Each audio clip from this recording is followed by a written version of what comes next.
Good evening and welcome to the Atlanta Falcons UK podcast. You'll notice that, two of us have got a smile on the face, but Liam's usually pretty miserable anyway. But we are finally able to start a show and say that the Atlanta Falcons are over 500, which is, I believe, the first time that Danny's ever been able to say that he's seen that. It is indeed. We're 1-0 in the season, coming off the back of a hard-fought win against the Carolina Panthers.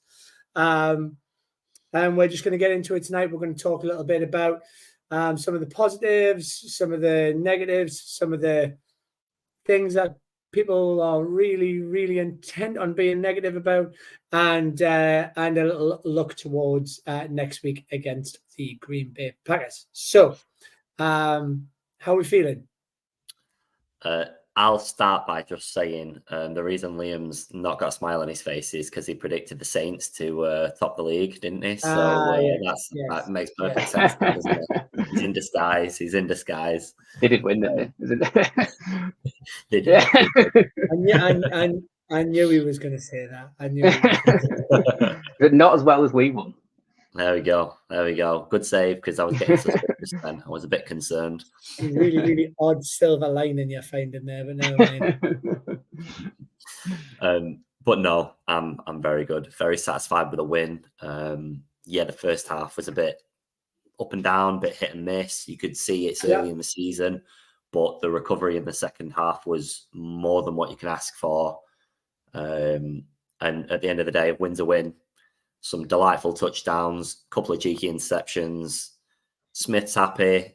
Ridder didn't cock up or anything like that. I know he didn't light the world up, but he was steady. He did his job. What else can you ask for? I'm not going to go into any negatives at all. Okay, I'm gonna come back to that ridiculous. I was going to say he's going to interject already. Oh no. Oh my days! Right, Liam, what about you? Yeah, well, it was good. I mean, overall, it was pretty solid, wasn't it, for an opening day? You never expecting to be firing all cylinders really on the opening day. So I think we just needed to do a job, and we did a job, and we adapted. I think that's the main thing. We, as the Panthers started to get going a little bit, which they did in that sort of third quarter period, we adapted to it, and we changed a little bit of game plan, made a few tweaks, and we essentially shut them down. So that's a real positive, because I know in the past we've kind of gone the opposite, haven't we? We started okay, and then somebody's made an adjustment against us, and we basically just couldn't react, or mentality just seemed to go the opposite way. But this is we adapted in a positive manner, which is really good. So yeah, I think overall, I don't think I can't see any sort of negative. There's a few, obviously there's things we can improve on, but there's going to be things you can improve on from every game. So I can't really see any sort of negative area in that game. Okay. Well, not being able to see a negative is a positive, even though I know you're desperate. Both of you are desperate to find one this evening. So I'm going to kick us off. I'm not going to go the obvious discussion just yet, because I need to build up to it. But let's talk about the defense, boys. I mean, new defensive coordinator in Coach Nielsen, came from the Saints as a D-line coach, who Saints were always known for having a nasty D-line, right? So but I think it was fair to say that I think with some of the other DCs that were on the market at the time, it was a little bit of a curveball. And I know, and I'd like to caveat this, and I'll probably be saying it all night, but I know it was the Panthers. But defense against the number one pick, and I say that with my tongue in my cheek, because he's an Alabama quarterback, and you never quite know what you get with him. But defense balled out. I completely. I cannot knock them at all. There wasn't last year. It was always heart in mouth kind of panic. Yeah. the amount of space that was left in between was disgraceful. D-line looked pressing. It looked motivated and driven. Obviously, was it just the one sack? I'm misquoting there. Two. Yeah, it was like, wasn't it? What? So I'm so unprepared. But wasn't it one sack? But I think it was like 8 QB hits. Yeah, it was two. It was 2 sacks. One from Carter, Troy Anderson, and one from Anderson. Anderson and Jarrett got half of one each for. Yeah. So 2 overall. Yeah. But I mean, we're like less than a tenth of the way there for our full sack tally already, so that's a good start.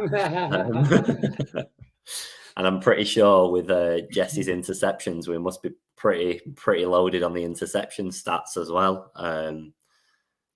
He's done above and beyond what I thought he would do already in one game, to be fair. Pretty sure when we did our preseason review, I give it a B, just based on the financial to player balance. I eat my words already. Hey, start. Well, it's a lot of money for a safety, but we went out and got, arguably one of the best on the market. Yeah. And I think, secondary was obviously our biggest weakness, right? We've still got a Kuda to come back.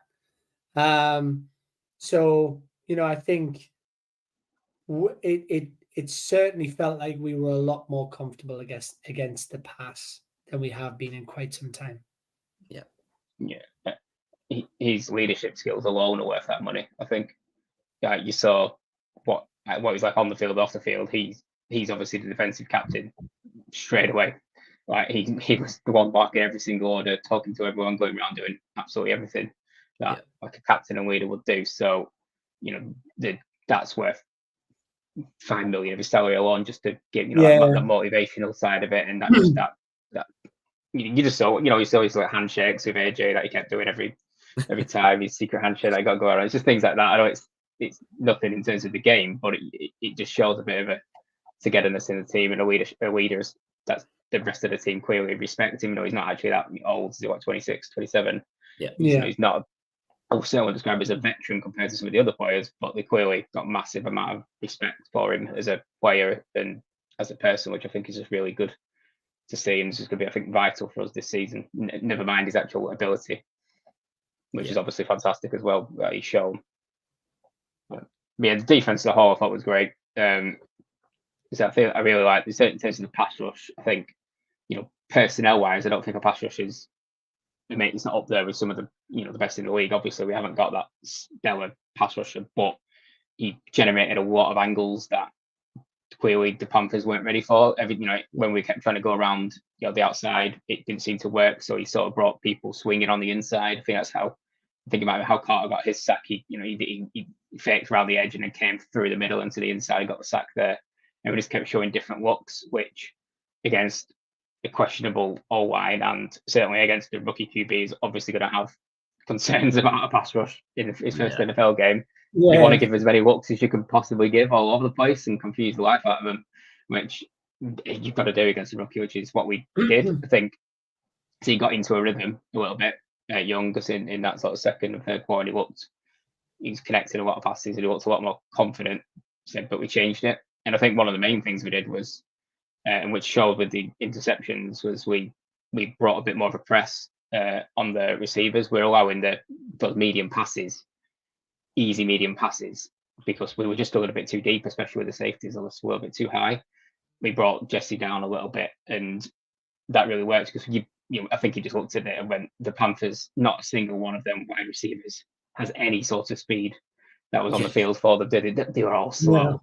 Yeah. And we thought, there's no point of us going deep here because these guys are not going to go over the top. So we started to press them and that was it. Then we completely just smothered them. And that showed with the interceptions because he was trying to go to that middle zone every time.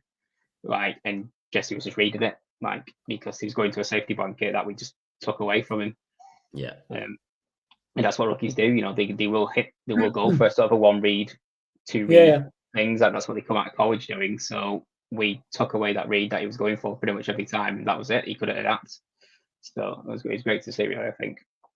I seen a stat earlier on, which was like kind of the stat for D linemen and kind of sort it was like battles won essentially, but whatever we had phrase they use, obviously it wasn't, but that's kind of essentially what it was grading. And Anya Mata and Grady Jarrett were in the top 10 this weekend. So to have that kind of, I guess, kind of nose and rhino sort of combination, but I know that it did look like the D line had a lot of different formations that they were lining up in. But again, we've been screaming for it for so long. Grady just needed some help, right? And I think it's starting to show. They brought Onyemata in. Everyone said it was an overpay. So far on sample size, you have to say, well, it was like, if I remember rightly, it was something like 30 odd million the contract. Like, dude's worth it if he's providing that finally that D-line support that we've needed for so long. So I think for me that was certainly a big thing. And seeing Troy Anderson sort of evolve in that linebacker position, Caden Ellis, I was fairly impressed with him when I seen him on the field. So again, just overall the defensive unit just looks so much improved. And I think it's fair to say, I think part of that's definitely down to personnel, but it feels to me like that defense is just so better coached. And you've seen it. I think it might have been one of the interceptions. Like Coach Nielsen was like just going crazy on the side, just congratulating the boys as they came in. So yeah, defense to me just feels like night and day. Yeah. Players were really worth stepping up. Like Day Alford was good as well. He made a lot of tackles. Like he's a player that struggled a little bit, so it's great to see players stepping up. It's great. Cool. So I think we're all fair to say that we are happy with how the defense looked week one. Yeah. Sorry, I was reading Chris Adamson's comment saying, I'll get it up actually just because it's relevant before we move on. Yeah. Grady getting help is huge. Still got double teamed on 73% of the plays, but I can see that coming further down as we progress through the season. Like I said, that obviously percentage wise, that's never probably going to decrease. They're always going to try it, aren't they? So they're always going to do it. I think it's kind of one of the real reasons that Grady's been such an underrated defensive lineman is that because he hasn't had help, they can't just double him because they have to, right? Yes. And he could have got so many more plaudits over the years if I think all lines didn't see him as such a risk. Just before we move on, we've got Jason in the chat who's over from watching from America. So good evening to you, sir. Hope you are you're well. And hope the weather in Atlanta isn't too hot right now. I know over the summer it's been absolutely crazy hot over there. So it's 20 degrees and I'm sweating my tits off. Tits off. I'm going to go for the second consecutive week without swearing. But cool. Defense balled out. I think we're all agreed on that. Made Danny eat some humble pie. Amazing times already. So let's move to the offense. Go on. Let me just say a name and then I'll let you take over so you're not hosting your own bit. Bijan. Well, I wasn't even going to start with Bijan. You'll be surprised. But however, it would feel that the hens have come home to roost because I weathered this conversation so many times pre-draft for those listening who don't know the context of this. And I was screaming, I would say from probably in the late game weeks last year, I'd already kind of checked out. I was already looking at the draft. I love with Bijan. I repeatedly said everybody we should draft Bijan Robinson. Everyone told me I was a moron. Everyone told me I was stupid, that we needed different positions. And maybe we did. But what happens when you need to make some magic happen? You get people who can conduct that magic. Literally. And my word, did Bijan Robinson do that against Carolina? I mean, what can you say? That little shimmy step, totally wrong foot to the defender. And then just to add insult to injury, even still with 10 yards to go, he just bulldozes through two blokes. At least one. Like they weren't there. Like they weren't there, though. He never looked. I never looked at that and thought, "Oh my God, they're going to get him." He literally didn't look like he was going to get touched. It was so casual to him. The sidestep. I can't remember what player he sidestepped off the top of my head, but that was. He's retired now, so he's gone, ripped up his own contract. But yeah, I was just going to say the mixture there of agility to just pure bulldozer is absolutely disgraceful. So good. Yeah, and I think I had a conversation earlier in the weekend with a friend of mine, and they were talking about Jamal Gibbs, because apparently that was the whole reason, to use these running backs as almost like a Swiss Army knife, if you will. Yeah. That's what they were doing with Jamal Gibbs. Seen some okay football in that Lions game. I know they beat the Chiefs, but I mean, I still didn't think Gibbs was amazing. I thought he was good, but the difference in what they're going to use Bijan for, I think for his first touchdown to be a receiving one, I think that tells you all with how they brought in Algier against that strong front, that sort of two-punch kind of attack, and we've still got Cordarrelle to come back, although I think and I won't go into quarterback too much because I'm sure we'll be coming to that, but although I think that there are certainly some challenges in the passing game, when you've got players who can do what Bijan can do, especially in those red zone situations, which is predominantly where we've really been quite poor and quite boring over the not even in the past 2 years. I'm going back a couple of years now. It's predominantly been we get to the red zone and we can it's second down and we might as well already bring Koo on. So it's nice, and now I think those little screen passes to the running back on the outside, I think we're likely to see a bit more of that. Yeah, 100%. You alluded to it a little bit then, Mark, but Liam Tyler looked like he was starting off the season how he finished last season. What did you think of his performance? Yeah, I mean, I think it's crazy that obviously like Bijan was so good for an RB2, because that's what he is. Against behind the truck.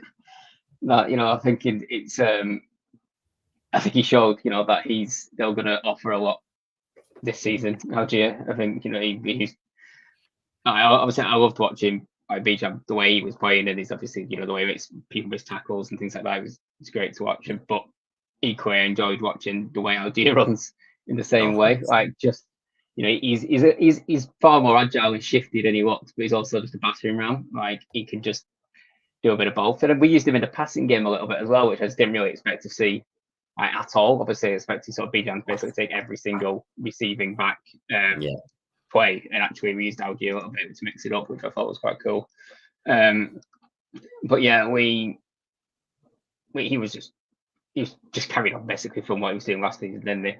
Literally. Just making people miss, gaining extra yards, running hard, he's quick. He was just a delight to see, and I think that that it just helps a lot with the longevity of obviously Bijan as well, being able to use him in different situations. And say with Patterson, it'll be the same. We used him both on the field on several occasions where Bijan doesn't have to line up behind Desmond. Obviously, can put Algier there, then we could use Algier. We can put Bijan on a swing route. We can do anything with that combination.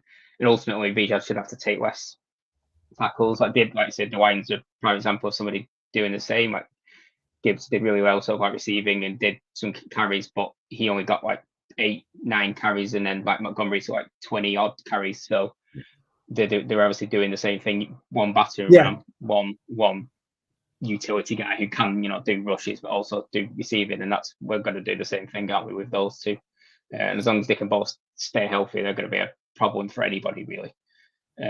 Except I thought, Algier was like, hoping it wasn't a bit of a fluke, and like it doesn't look a fluke. No. Really, not at all. Just tying into that. Sorry, Mark, go on. So I'm gonna make an admission.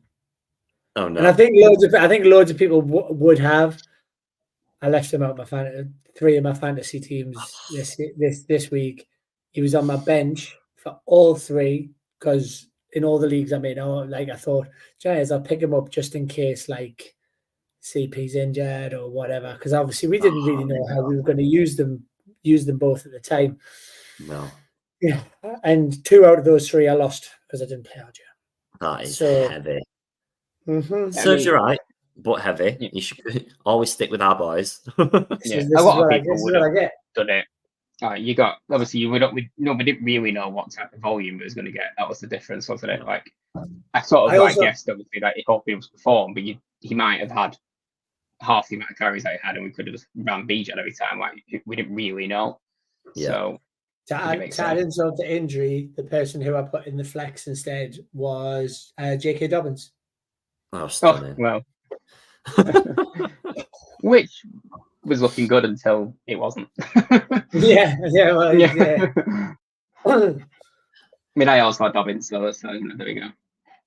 Oh God. Just a brief one, because it ties into that. What do you see us doing with Patterson now? Do you still see him as a running back? I know he's gone for the Joker card, hasn't he? He put a nice little tweet out as well when he got assigned the GA.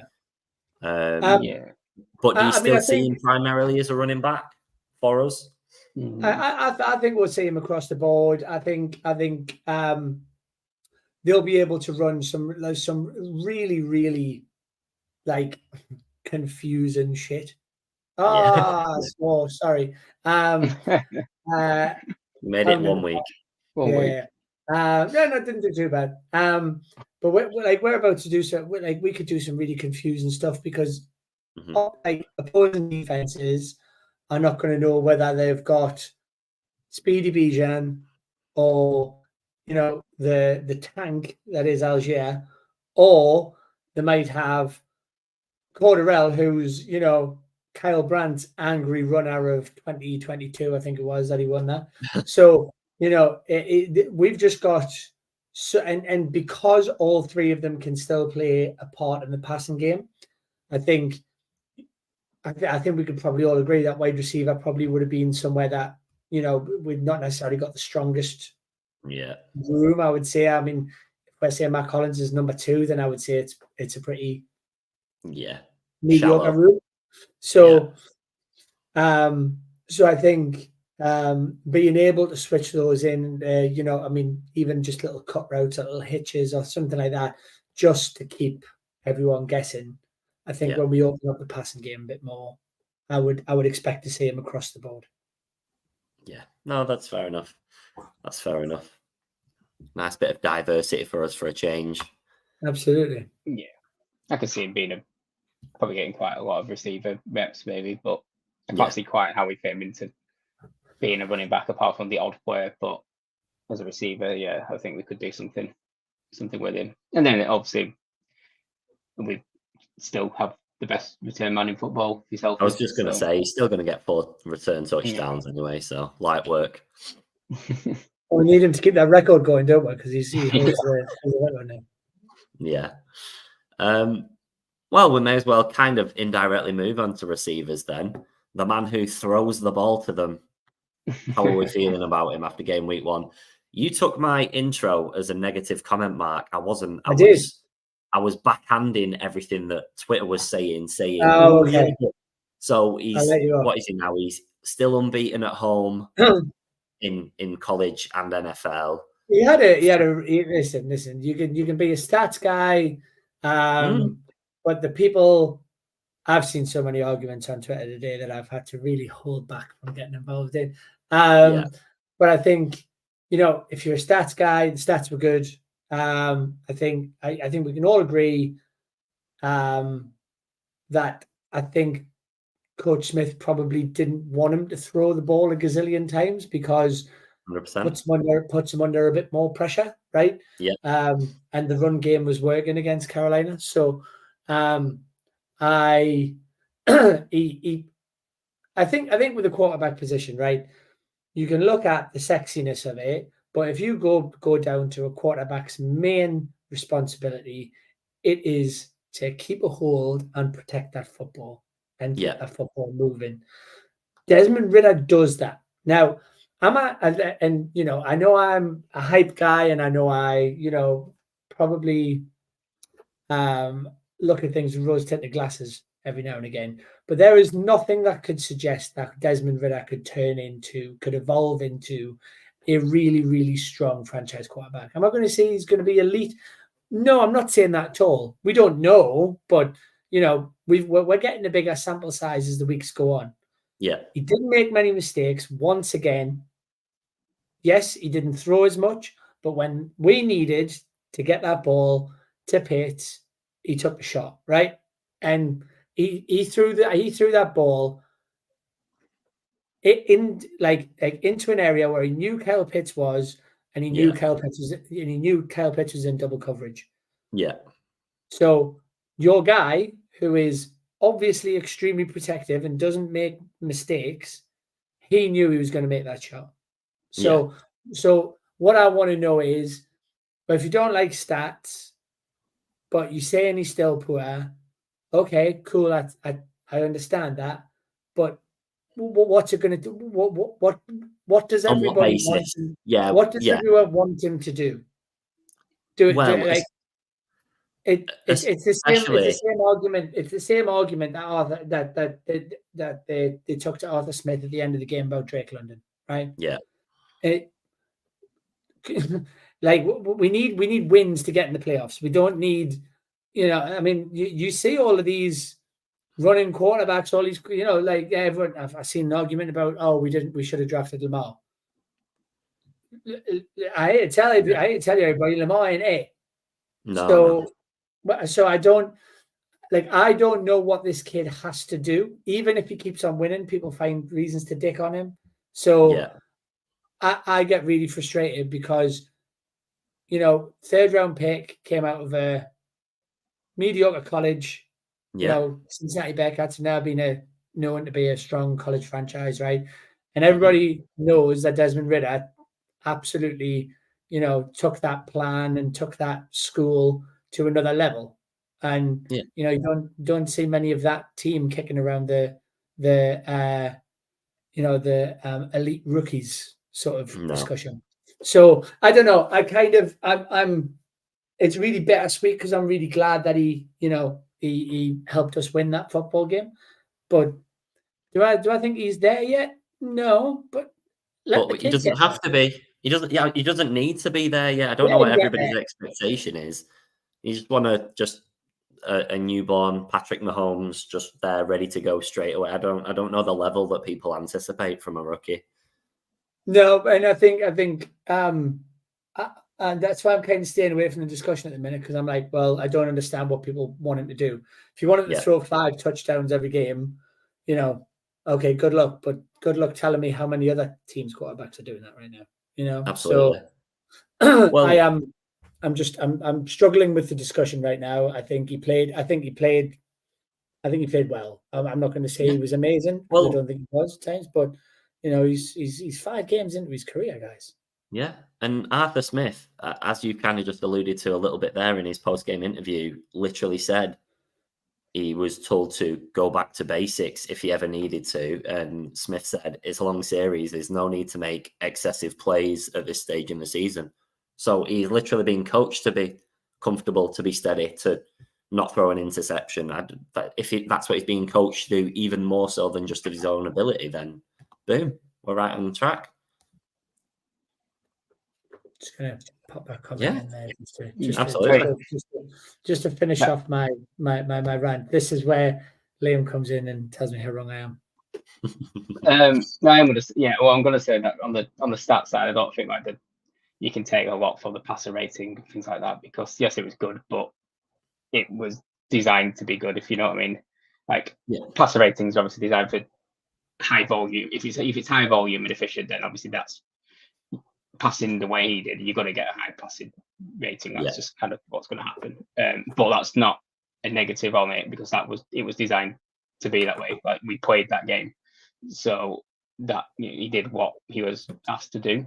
And you're going to get the stats that go along with that. And I don't think you can say the stats are amazing because you're comparing it to very different people in terms of the volume and what they were asked to do. But at the same time, he did what he was asked to do, and it was very good. He just, he checked down a lot. He actually, he made a couple of good passes. I think he did make another one to picks that got brought back. That was really good. When he came out of the pocket. And the main thing is, he didn't really do anything wrong.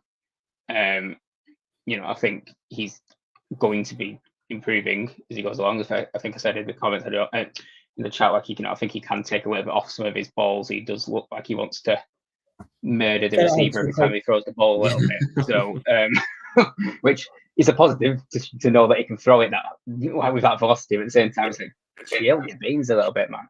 Yeah, kill a man.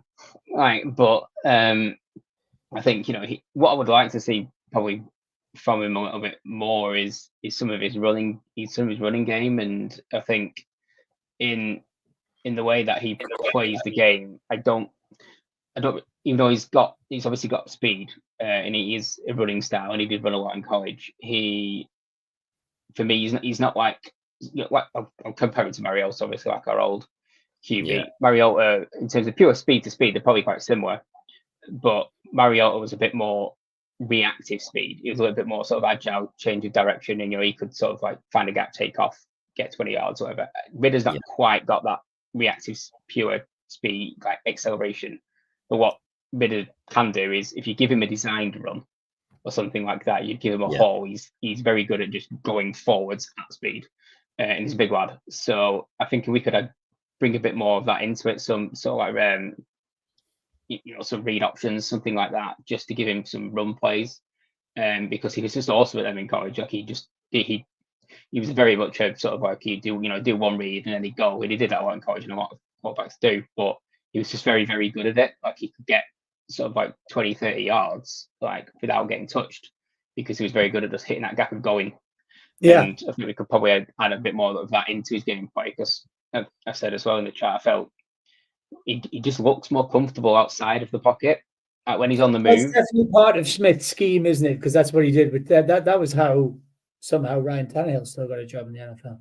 Yeah, he just in the pocket, he looked a bit, like, not panicky, but he looked a bit sort of like, not quite sure of himself sometimes about what pass to make, and probably that was because he didn't always have good options. But when he got out of the pocket, he just looked far more relaxed in his passing game. He just, his eyes were downfield all the time, which was great. And I'd just like to see that maybe like brought into it a little bit more, of make him even a bit less of a pocket passer and bring him into that wide. I mean, I don't know, he doesn't look that comfortable going to his left, but a lot of quarterbacks don't. Right-handed quarterbacks don't. But I think, that's something that like he will be able to do. And if he can just swing him out to the right anyway and give him a comfortable, crossing route or something like that, and I think he will hit it. And why not just carry it? Like, I don't think you can be negative about that performance of Ridder. I'm not going to say it was absolutely phenomenal or anything, because I'd be surprised. There's thousands of them on Twitter. Yeah. You look at you might, I know what people are probably looking at going, somebody's passed 350 yards, he only passed like 100 or whatever. But it's not that's the game we play with. We're a rushing team ultimately. We ask him to make the passes he needed to make, and he made whatever 15 of 19, whatever it was. Like, he, and some of the ones that he did make, he got brought back. So I don't see that as a negative. I don't mean to jinx anything. Oh no! Throwing an interception. That's That's great, isn't it?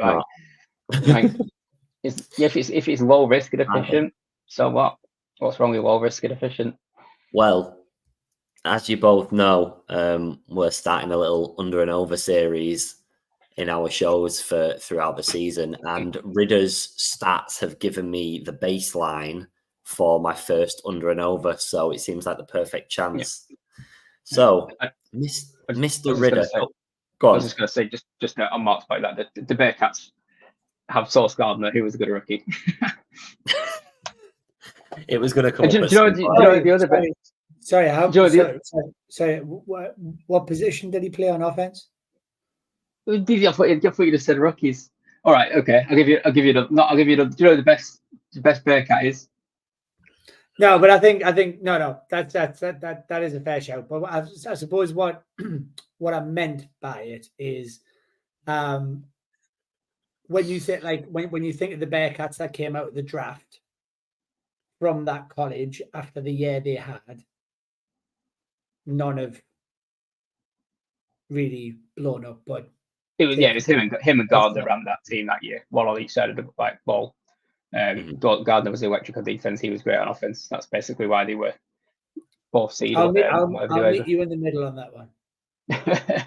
the best Bearcat. I don't know, not many is Travis Kelce. That's where he came from, and Jason Kelce. I was going to say that's still a pretty small sample size. That's a good player. Yeah, I mean, he doesn't make the school any better. It's just that it's quite an interesting fact that he also came from the Bearcats. He's decent as well. I was just going to say. Yeah. Nah. Only still plays like 25, that man, doesn't he? What a player. So just for the purposes of time, shall we? I think to kind of summarize, definitely happy with what we saw on defense. I think it was a good week. It was a good solid week one display. Offense, there's some things to say. We didn't even get into Kyle Pitts, who I thought did a great job. Yeah. He was definitely across, he was definitely running some receiver routes in there as well. There is a video of him getting open ridiculously, but the O-line crumbled. I think just kind of some final points for me. O-line really, really need to do better next week. I think I do think that some of their blunders in that first half probably limited kind of the offensive strategy slightly. So I think that, against Green Bay, we need that to be better. Yeah. Well, yeah, that's exactly. And I said there was no negatives. I guess the one negative that I think of was a bit of discipline. Penalties. We gave away some silly penalties, especially holding penalties, didn't we? That cost us. We get, I don't know how many it was in the end, but we consistently get. I think we gave away, and on the Gary gave away sort of a big one. I think Lindstrom gave away 2. There was quite a few penalties that I think we just need to clean up, which hopefully we will. But you can't go into the season doing that kind of rate of holding penalties. You need to clean that up. No, I agree. Right, let's have this over and under. Right, the first over and under of the season, and this seems, for most teams, this would be an absolutely terrible line, but as we've just covered, based on our play style and the stage in his career that our quarterback is at, under or over 115 yards this week coming against the Packers. Oh, over. Okay. I mean, I know that's a low line, but that's a line when you look back over his yards from the back end of last season as well that is about his mark. So it's not as, like, for any other quarterback, I'd just be like, yeah, that's a given. But no, I can see them. I can see them having. I think they're going to have to pass it more against Green Bay, simply because Green Bay's run defense is very strong. So I think our hand's going to be forced there. I think you're going to see London involved a bit more. I can just see a bit more of an aired out game this weekend. But I'm backing my man. So yeah, absolutely over. Desmond Ridder over 115 yards for Mark. Liam? Yeah, I'm going to say over as well. Similar to Mark, I think our hand will be forced a little bit. I think obviously they have got the good run defense, and also Aaron Jones looked pretty electric, and Wolf looked pretty good. I think they could probably put up some points against us where we maybe go behind and have to chase it a little bit. And if we have to chase it, we're going to probably pass a bit more. So I would say that we're not going to have the luxury really that we had against Panthers of playing a rookie quarterback with poor receivers. I think we're definitely looking at a bit of an acid test for both teams.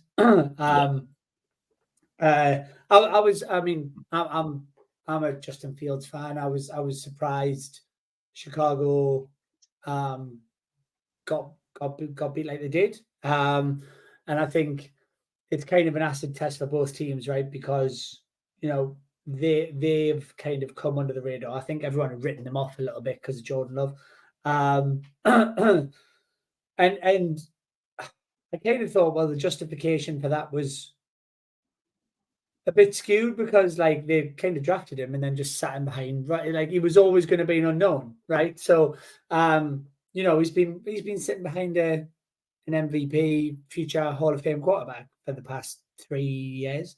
So, you know, you would expect him to, or you'd hope, I suppose you do if you're a Green Bay fan, that he was going to kind of, you know, be more equipped and kind of be ready to start some games. And you know, all power to them. But I think it's going to be a real eye opener because we played Carolina, right? They played Chicago. I think, well, by the looks of things, Carolina aren't going to be great this season, and potentially the Bears might not be. Although it's first game, so you can never really judge, right? So, are Green Bay going to be really good, or actually have they just came up against a ill-prepared Bears team? Yeah. Or are we going to be good? And or you know, did we find our level with Carolina? So yeah, really, really interesting game coming up this week, I think. Yeah, I mean, I think we've got a good chance. I mean, I let Danny do his over on the first. I want to see what we go. No. Well, I was going to go over, but I was going to say literally by like 5 yards, but it's still technically over. So that's all three of us for the first game. That's locked in. Go on. I think, I think it'll be an interesting game against the Packers, to be honest. With what I would say is that in terms of Jordan Love, for me, he was impressive.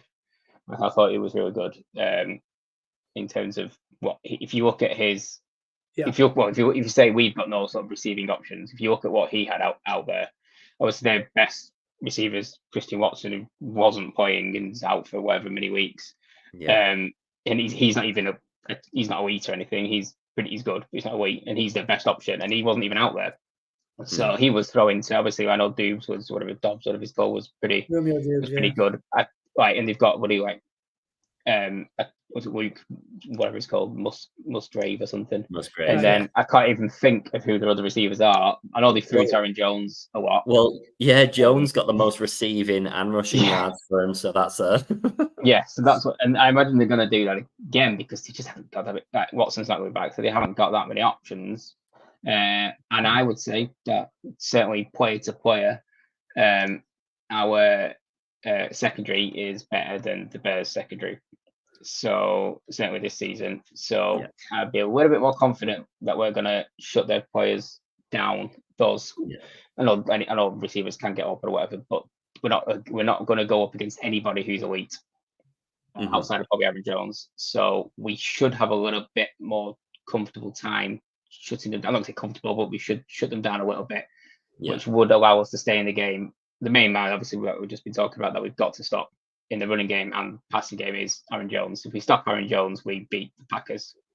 I think it's that simple. If we don't, we probably could be in trouble because he, like he did against the Bears, he can go for 120 plus total yards, and he can do that quite easily because he's that kind of player. So agreed. I think that's what we've got. I think that's what we've got to do because their defense is going to be good. I'm going to say that they're going to be pretty good. Like that's probably guaranteed. So the main thing is that how we fare against those players. We can give Love a few issues. Yeah. And I think it's a close game on paper, I would say. I think so too. I think, of course, I have my rose-tinted glasses confidence on, but I do think we'll win. But I think you're right. I think it's going to be a 2-point game. Yeah, I could see it being close, definitely.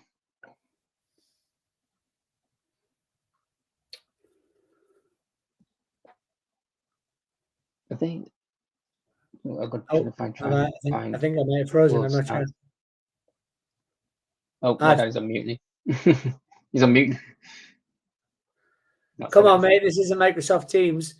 It's a nightmare, mate. Laptop's temperamental as anything. I was just going to say, are we going to throw in a cheeky little prediction each, not on a scoreboard, or are we just going to roll with it? Yeah, I think I'll go something like 28-26. Something like that.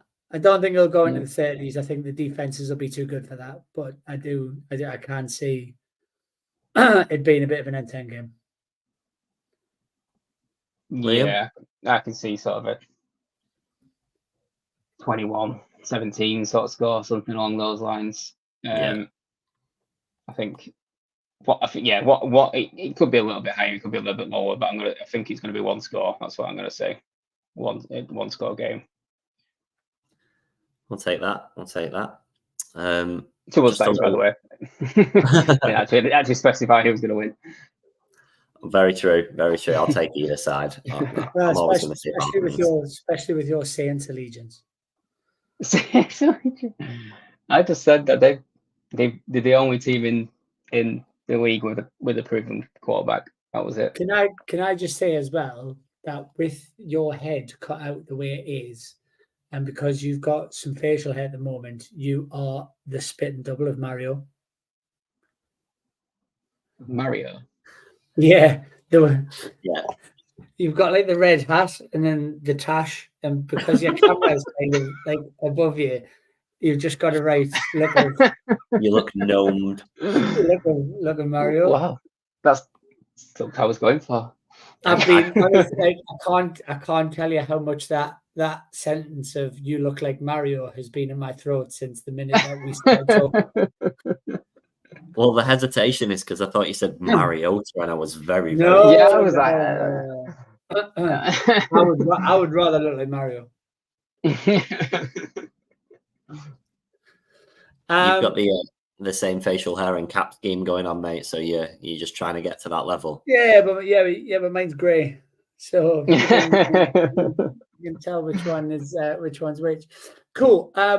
So I think, Danny, what are you saying about your prediction for this week? You got a number for us? I feel like one of us has to be extremely confident. Shall I take Jason's prediction? I'll have that as mine. I'll own that as my own. There we go. I like it. That's balls to the wall. A lot of points. I'll take that. That would be a lot of points.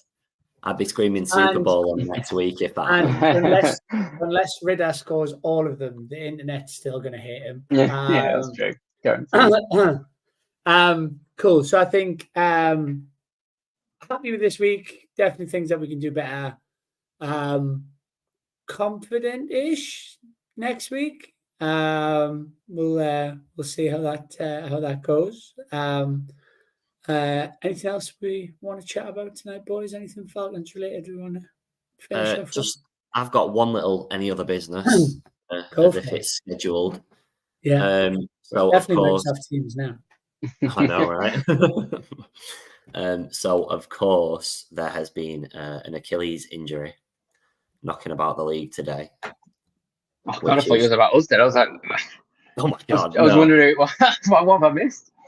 Which of course means that there is now a spot in the Jets Sort of, and they have confirmed they will bring a quarterback in, but not necessarily as a starter.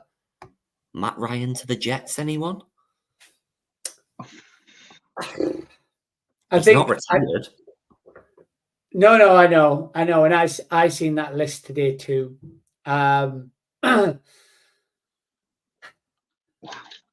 think my concern is that, you know, the entire Jets scheme that they was put together entirely for Aaron Rodgers. Like, that team was built for him. Now, where I would say he'd be going to have a good O-line, which he's gonna need if he were to come back. I don't know. I'm so it's almost selfish when I say this. I don't want him to, after the nightmare that he had in Indianapolis, I don't want him to go somewhere else and for his career not to be as amazingly regarded as it should be. Yeah, just like a steady regression, just for the sake of it. When I suppose it's kind of like you go to the Jets for one last hurrah. You know, you can still throw the season, but you know there's going to be stuff in there which needs him to get out the pocket. We know towards the end Matt wasn't really too great at doing that. So not that it was a strong pocket that we gave him. Don't get me wrong, but I don't know. I'm if he does do it, I will. I've got one of my best mates is a Jets fan, so I will support it and I'll shout for him because he's an amazing servant to our franchise. Mm-hmm. Do I like it? I don't like it. I don't like it. For selfish reasons. Kaepernick it is then. He's next on the list. Yeah, I can't see them going right. Well, they're saying they're going to start with obviously Wilson anyway, aren't they? But yeah, they have. I would be surprised. Wentz. Wentz. I would say that obviously there's Nick Foles there and what's his face?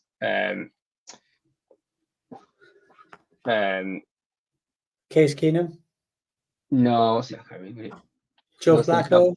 Well, that's what I was going to say. I think what would make sense is Joe Flacco, since that's the team he left. Yeah. So he was at the Jets for 2 years. He left. What he left? No, was it? It wasn't the end of this season just gone, was it? It was the end of the previous season, wasn't it? I think he left. I think.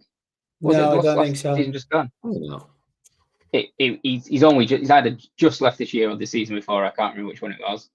Mm-hmm. But I would say that it would make perfect sense if you're going to bring in a veteran QB to bring in Joe Flacco, who's been around the team, the facilities. Yeah. He's a free agent. Like, why wouldn't you just go ahead and bring Joe Flacco back? Like, I can't see. Well, if you're going to go down that route. I suppose the thing is, I suppose the Jets franchise would say they invested all that. They're obviously trying to make a push to jump up in the AFC East. I mean, Buffalo are doing a pretty good job at making themselves look like they're in decline.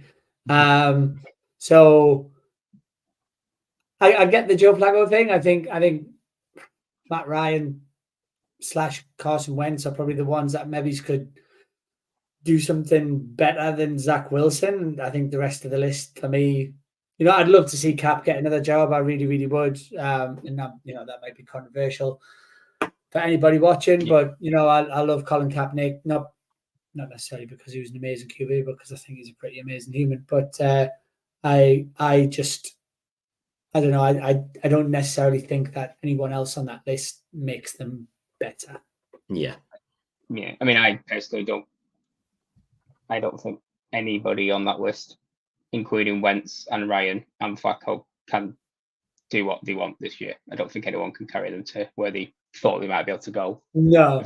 I just don't think any of them are good enough. Like, obviously Ryan was. I just don't think he's got it anymore. I think Wentz has never had it, and I think Flacco's not got it anymore. So I don't see anybody on that list. I don't think Wilson is either. But at least Wilson knows the offense is obviously not designed for him now. Yeah, so he's basically 2 years adapting. But he knows it a little bit better than anybody else. So they're going to run with him unless he's absolutely awful. I can't see them, which he could be. But I can't see them bringing anybody in to start. But if they do, I think it's going to be somebody like Flacco or whoever's going to take a decent contract for 1 year. I can just run a bit of an offense. Like Ryan could do it, Flacco could do it, Wentz could do it. Either of them, they don't know the offense, but any of them three, the veterans, they could come in and efficiently run an offense. But I don't think any of them are going to be good enough now. So I would say that unless the Jets can defense and running game, which they've got a very good running game and a very good defense, unless they can really, really carry them, I think they're in the mud. Yeah. Okay. So I think it's fair to say, Danny, to answer any other business question, neither of us are keen to see Matt Ryan and the Gotham Green. No, we are not. No. We are not. But thoughts out to Mr. Rodgers. That is a terrible injury to get in the twilight of your career. It's a terrible injury, full stop. I think for the brilliant player that he's been over the years, I think it's just really sad because it kind of felt like it was more fanfare than when Brady went to the Bucs. It was, a move that had been talked about for ages, and he went. And I've seen some really, really wholesome videos of him with the young guys in the team.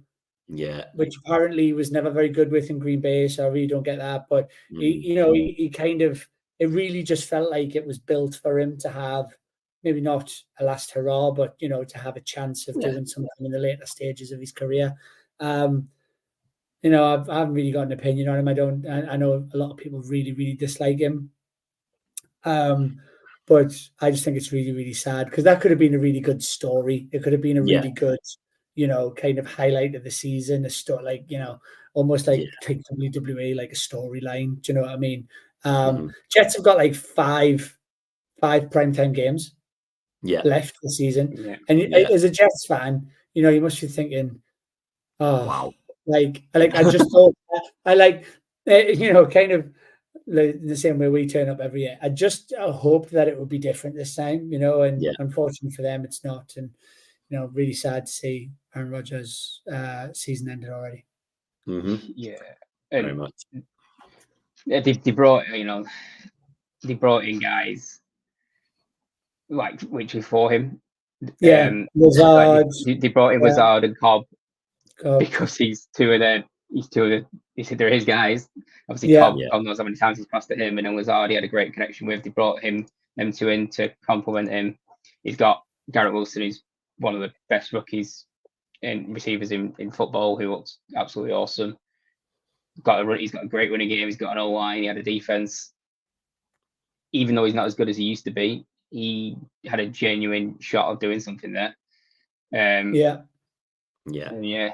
4 plays in, that happens. I know it can happen to anybody, but just from a fan's point of view, I just wanted to see it. I just wanted to see him play in a different team, and just that sort of just enjoy watching it, sort of thing. Yeah, well, that was all from me, boys. That was a bit of a depressing note. I'm very sorry, but I just thought we should a little homage to him at least. Want to know, baby? Want to know? But no. That's my any of business. Today is the day that the mustaches can start growing for Wembley. Oh, nice. Prep it. Yeah, me too. I can see Liam's already I'm going for it. So I'm going to be sporting my homage to Arthur Smith at Wembley. Nice. My wife is furious with me, but no mind. Well, she won't be when it's the finished product. She'll love it. It's just the progression. Oh dear. So yeah, finished on a high, ending on a not so high, but I think I think something like that. Probably good to talk about. We're not just here to talk about. Absolutely. Falcons. We love the game. So on to Green Bay, boys. On to Green Bay. 2-0, baby. Yeah. I said it now. Right, guys. Thank you all for tuning in with us everyone. this week. We will be back next week to hopefully discuss going 2-0. Thank you very much for sticking with us.